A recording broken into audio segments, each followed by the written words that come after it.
그래서 여러분들에게 아주 분명하게 다시 한번 말합니다. 우리의 현실과 학문 이론은 반드시 이론이 있을 때만 현실을 해석할 수가 있어요. 이론이 잘못되어 있어요. 지금 우리나라 이 현실을 해석하는 방식이 근본적으로 잘못되어 있습니다. 왜? 이론이 없어. 그러니까 현실이 엉망진창으로 되는 거예요.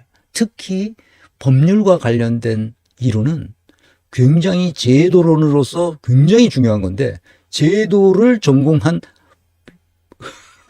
나는 그거 보고 너무 웃겨가지고, 제도를 전공한 조국이 우리나라 형법 학자로서 탑 클래스에 있는 사람인데 조직론을 몰라. 이런 빌어먹을. 조직론을 모르는데 어떻게 제도론을 전공하나? 형법학자가. 근데 제도를 모른다는 말은 구조와 시스템과 프로세스를 모른다는 뜻이야. 조직론의 지읒자도 모르는 거야. 나는 그걸 보고 너무 충격을 받았어. 현실을 어떤 사실, 사건, 현상이 나타나는지를 그것을 요소와 변수로서 파악해서 이론화해야 되거든. 개념화하고 이론화해야 되는 거거든. 그런데 그걸 할 줄 몰라. 근데 어떻게 학문이 성립하냐고. 어떻게 이론이 생기면 조직론을 모르는 사람이 제도를 어떻게 연구하냐고. 제도가 조직인데. 그래, 무엇이 중요한지 모르는 거지.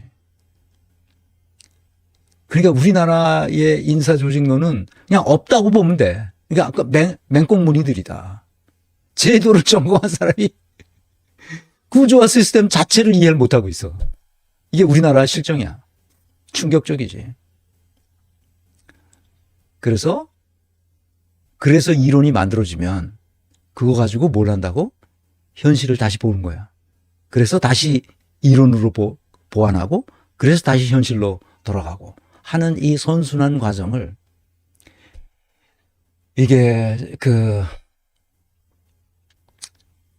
이걸 왜 사람들이 이해 못할까? 이것을 반복한다는 거예요. 그래서 점점 더 진리의 길을 위해서, 진리를 향하여 점점 진리를 위해서 가는 거야.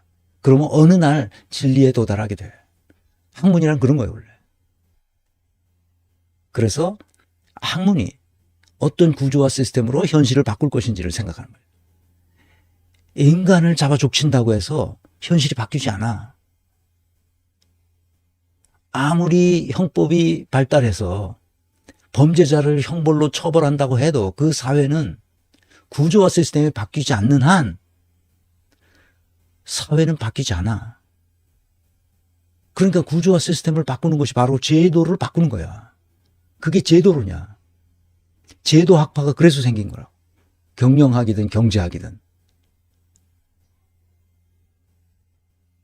그래서 구조와 시스템을 바꾼다는 말은 어떤 정책과 전략과 전술로 현실을 개혁할 것인가 하는 문제야. 리폼 할 것인가 하는 문제야. 폼을 바꿔야 되는 거야. 사람을 바꾸는 게 아니고.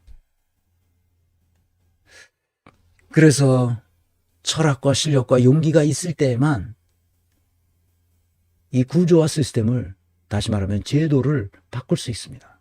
사람을 바꾸는 게 아니고.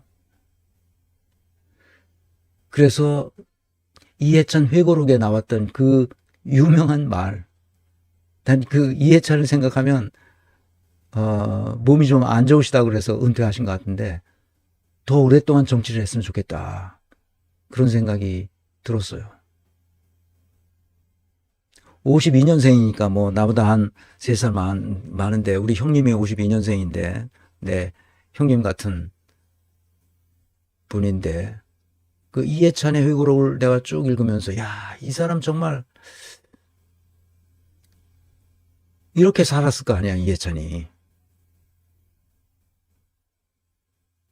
내가 몇 번 얘기했지만. 그래서 우리 학문이 그렇게 중요한 거야. 이해찬은 무슨 박사학위를 받은 사람도 아니고 무슨 연구소에서 연구원이나 교수를 한 사람도 아니잖아. 그런데 이걸 알고 있어.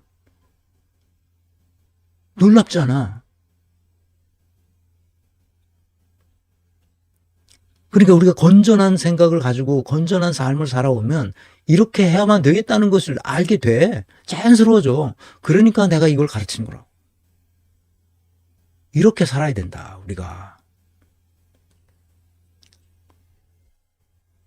254강, 272강에서 이거를 반복해서 얘기했습니다. 오늘 다시 한번 또 반복합니다. 개념과 기술을 익힌다는 것이 그래서 학문적 소양을 갖추는 데 있어서 굉장히 중요한 겁니다. 우리는 진리의 길 위를 걷는 삶을 살아가야 되고, 그래서 실력을 길러야 됩니다. 실력을 기르려면 반드시 철학적 기반을 갖추고 있어야 돼요. 그러면 실력이 더욱 강력해집니다. 누가 뭘 해도 그 실력을 빼앗아 갈 수가 없어요. 실력이 있는 사람은 주머니에 있는 속옷이 다른 사람에 의해서 다 알려지듯이 보여지잖아, 실력이 있는 사람은. 그러니까 그 실력을 발휘할 수밖에 없어. 실제로 발휘할 때 실력이 있으면 용기도 같이 따라옵니다. 그래서 문명을 발전시키죠. 사실, 사건, 현상의 본질을 파악하는 능력이 그래서 배양되는 겁니다. 그래서 우리 모두 이런 능력을 길러서 우리가, 민족이, 국가가 이 세계 속에, 이 지구 위에 우뚝 설 수 있도록 그렇게 해봅시다. 본질이란 어떤 것을 성립시키는, 그러나 변하지 않는 근본적 성질을 말합니다. 본질이 뭔지를 익히는 게 중요해요. 껍데기만 보면 안 됩니다. 그래서 딱 들어가서 본질, 그것을 익히도록 합시다. 그게 바로 뭐냐? 학문적 소양이라는 거예요. 진리를 찾아가려면 두 가지 조건을 성립시켜야 돼요. 사실부합성과 인간부합성. 그리고 우리가 다 같이 그 간주관적 객관성을 확보하려면, 간주관성이 뭐라고 그랬어요? 객관성이라고 그랬어요. 사회과학에서.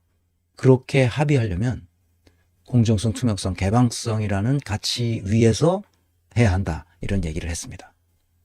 그러니까 우리가 항상 얘기하지만 대학에서 공부했느냐, 이게 중요하지 않아요. 무슨 학위를 받았느냐, 이거 중요하지 않습니다. 우리가 건전한 삶을 살아가면서 저게 사실인지 여부를 확인하고, 저것이 인간에 부합하는지 여부를 확인하고, 그리고 이것이 공정하고 투명하고 개방적인 것인지에 의해서 우리가 합의해 나갈 수 있는 소양을 기르면 그것이 학문적 소양입니다. 아시겠죠? 이 국가적 재앙을 어찌할 것인가, 내가 반복해서 여러분에게 말씀드립니다.